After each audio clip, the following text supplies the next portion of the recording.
নমস্কার দর্শক, সংবাদ আবির্ভাবের গুরুত্বপূর্ণ সংবাদে আপনাদের সকলকে স্বাগত।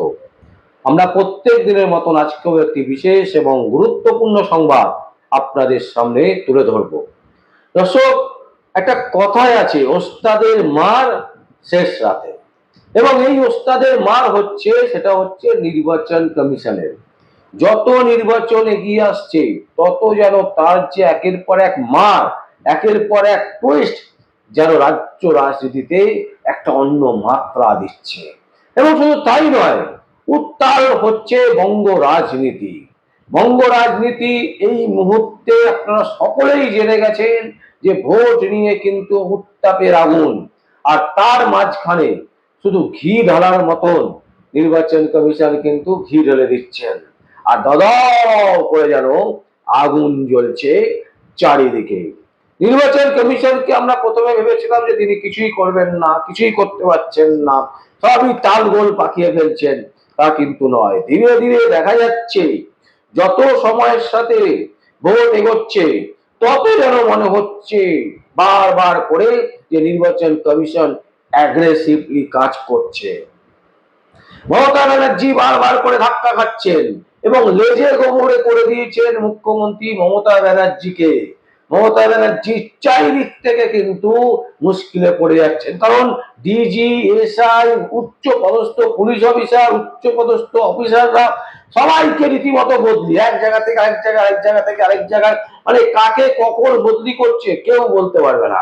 এবং এমন ভাবে বদলি হচ্ছে যে তাকে যে নিয়ন্ত্রণ করবে সেই নিয়ন্ত্রণ করার মতন কিন্তু জায়গা রাখছেন না নির্বাচন কমিশন। এবং তার সাথে সাথে এই মুহূর্তে যেটা সব থেকে গুরুত্বপূর্ণ খবর, সেটা হচ্ছে সরাসরি চাকরি থেকে 7 জন AERO কে সাসপেন্ড করলো কমিশন। দর্শক, 13টা রাজ্যে এসআইআর চলছে। এই প্রথম সরাসরি সরকারি আধিকারিককে সাসপেন্ড সারা ভারতবর্ষের কোথাও হয়নি। একমাত্র পশ্চিমবঙ্গে যেটা আমরা দেখলাম, 7 জন AERO কে সাসপেন্ড করলো। মানে যারা সরকারি আধিকারিক তাদেরকে রীতিমতো সাসপেন্ড করলো, সেটা হচ্ছে কমিশন। কি বলছে অভিযোগ? কি অভিযোগ হচ্ছে? নথি যাচাইয়ের ক্ষমতা অপব্যবহার। 4 জেলার 7 AERO কে সাসপেন্ড করলো নির্বাচন কমিশন। তার মধ্যে আমরা যেটা দেখছি, দেবাশিস বিশ্বাস, যিনি ডেবরাতে থাকে, পশ্চিম মেদিনীপুর, তিনি একজন হচ্ছে AERO, তাকেও সাসপেন্ড করা হয়েছে।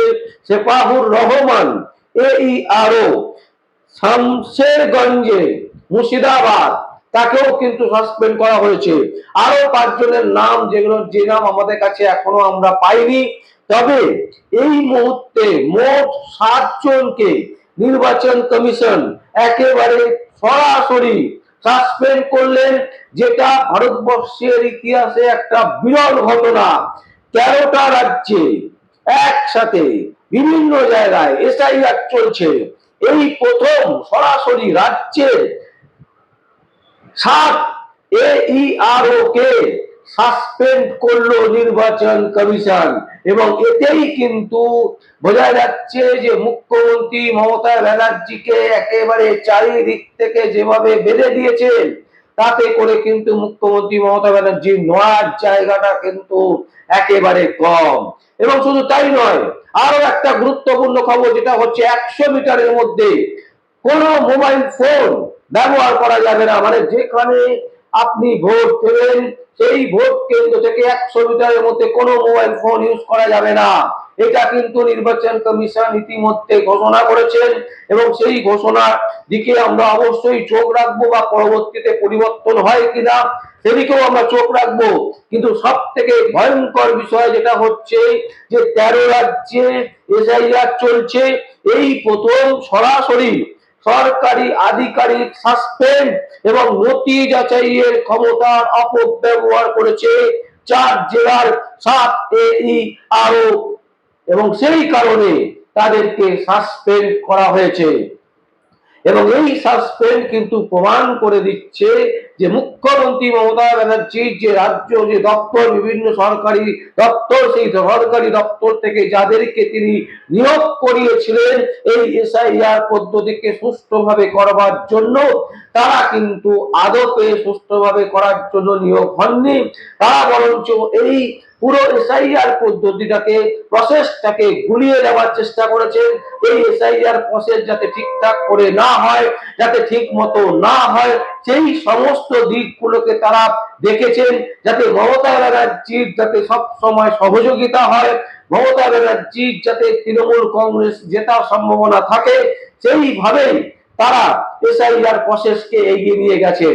নথি যাচাইয়ের নামে তাদের যে ক্ষমতা, সেই ক্ষমতাকে অপব্যবহার করেছে 4 জেলার 7 AERO, এবং সেই কারণে তাদেরকে কিন্তু সাসপেন্ড করেছে নির্বাচন কমিশন। সুতরাং যেভাবে বিরোধী দলনেতা শুভেন্দু অধিকারী বারবার দাবি করছিলেন, বারবার তিনি যে কথা বলছিলেন যে রাজ্যে যে সমস্ত কর্মচারীরা আছে, যে সমস্ত দালাল কর্মচারীরা আছে তৃণমূল কংগ্রেসের, তারা কিন্তু এসআইআর প্রসেসকে বারবার বাধা সৃষ্টি করছে, এসআইআর ঠিকঠাক করে হতে দিচ্ছে না, এসআইআর এ যে সমস্ত নাম বাদ যাওয়া উচিত সেগুলোকে বাদ দিচ্ছে না, বিভিন্ন ভাবে তারা এসআইআর কে বিলম্বিত করার চেষ্টা করছে যাতে মুখ্যমন্ত্রী মমতা ব্যানার্জি লাভবান হন। কিন্তু নির্বাচন কমিশন কিন্তু প্রতিটা ক্ষেত্রে যাচাই করছেন, প্রত্যেকটা ক্ষেত্রে কিন্তু তারা দেখছেন নির্বাচন কমিশনের যিনি প্রধান, তিনি কিন্তু বারবার করে দৃষ্টি দিয়ে পশ্চিমবঙ্গের বর্তমান পরিস্থিতিকে খতিয়ে দেখছেন বারবার করে, এবং সেই কারণে কিন্তু ইতিমধ্যে রাজ্যের বিভিন্ন প্রান্তে আধা সেনা কিন্তু ইতিমধ্যে চলে এসছে এবং বিভিন্ন প্রান্তে কিন্তু রুট ম্যাচ করছেন তারা। তারা কিন্তু হেঁটে, তারা কিন্তু বিভিন্ন জায়গায় ঘুরে বেড়াচ্ছেন, তারা দেখার চেষ্টা করছেন, বোঝার চেষ্টা করছেন কোথায় অশান্তি হতে পারে, কোথায় কিভাবে অশান্তি হতে পারে, তার সম্পূর্ণভাবে তারা চেষ্টা করছেন সেগুলোকে ধরার। এবং সব থেকে যে গুরুত্বপূর্ণ বিষয় সেটা হচ্ছে বারবার করে মুখ্যমন্ত্রী মমতা ব্যানার্জির বিরুদ্ধে যেভাবে বিজেপি তোপ দাগছিল, যেভাবে বিরোধী দলনেতা শুভেন্দু অধিকারী বারবার বলছিলেন যে মমতা ব্যানার্জি ইচ্ছাকৃতভাবে নিজের স্বার্থের জন্য বারবার করে তিনি এসআইআর পদ্ধতিটাকে, প্রসেসটাকে বানচাল করার চেষ্টা করছেন, সেইটাই কিন্তু সিলমোহর পড়ল নির্বাচন কমিশনের এই ক্রিয়াকর্মে। এবং নির্বাচন কমিশন যেভাবে সরাসরি চাকরি থেকে 7 AERO কে সাসপেন্ড করলেন, তাতে করে একটা জিনিস তো প্রমাণিত হয়ে গেল যে নির্বাচন কমিশনের যে কাজ, সেই কাজে কিন্তু বারবার বাধা সৃষ্টি করছিল এই সরকারের যারা মদতপুষ্ট যে সমস্ত আধিকারিকরা আছেন, যে সমস্ত সরকারি কর্মচারীরা আছেন, তারা কিন্তু বারবার করে এসআইআর কে অন্য পথে চালনা করার চেষ্টা করছিলেন। এবং সেইটা প্রকাশিত হয়ে যাওয়ার ফলে এই 7 জনকে কিন্তু নির্বাচন কমিশন একেবারে সরাসরি সাসপেন্ড করলেন। এবং যেটা রাজ্যের ক্ষেত্রে শুধু বদনাম নয়, রাজ্যের মাথা হেট হয়ে যাওয়ার মতন একটা কাজ, যে নির্বাচনকে নিয়েও মমতা ব্যানার্জি যেভাবে ছেলে খেলা করছেন, যেভাবে বাংলার মানুষের জীবনের দাম তিনি দিচ্ছেন না, যেভাবে বাংলার মানুষের লাইফ নিয়ে ছেলে খেলা করছেন, একে পুরো ধিক্কার জানানো উচিত। সারা ভারতবর্ষে 13টা রাজ্যে এসআইআর চলছে, কোথাও এই ধরনের ঘটনা ঘটেনি, কিন্তু শুধুমাত্র পশ্চিমবঙ্গে 7 জন আধিকারিককে সাসপেন্ড, এর থেকে বড় লজ্জা মমতা ব্যানার্জির আর কি হতে পারে। এরপরেও যদি মমতা ব্যানার্জির শিক্ষা না হয়, তাহলে 2026-এর যে বিধানসভা ইলেকশন আসছে, এই ইলেকশনে আপনারা সকলেই জানেন প্রাক্তন বিচারপতি অভিজিৎ গাঙ্গুলি বলেছিলেন ঢাকি সমেত বিসর্জন, এবং পশ্চিমবঙ্গের মানুষ কিন্তু একেবারে স্থির করে নিয়েছেন ঢাকি সমেত বিসর্জন দেবেন। মানে মমতা ব্যানার্জি সহ তার যে দল, সেই দলকে কিন্তু বিসর্জন দেবেন বলে একেবারে সমস্ত মানুষ, সাধারণ মানুষ থেকে শুরু করে আপামর জনগণ পশ্চিমবঙ্গে তারা কিন্তু স্থির করে নিয়েছে। দর্শক, আমরা এই সংবাদ আপনাদের সামনে তুলে ধরলাম। যদি আপনাদের কোনো বক্তব্য থাকে, কোনো কমেন্টস থাকে, অবশ্যই আপনারা কমেন্ট বক্সে কমেন্ট করবেন। আর দেখতে থাকুন পরবর্তী সংবাদ আবির্ভাবে। আমার নাম বিশ্বজিৎ পাল। সংবাদ আবির্ভাবের জন্য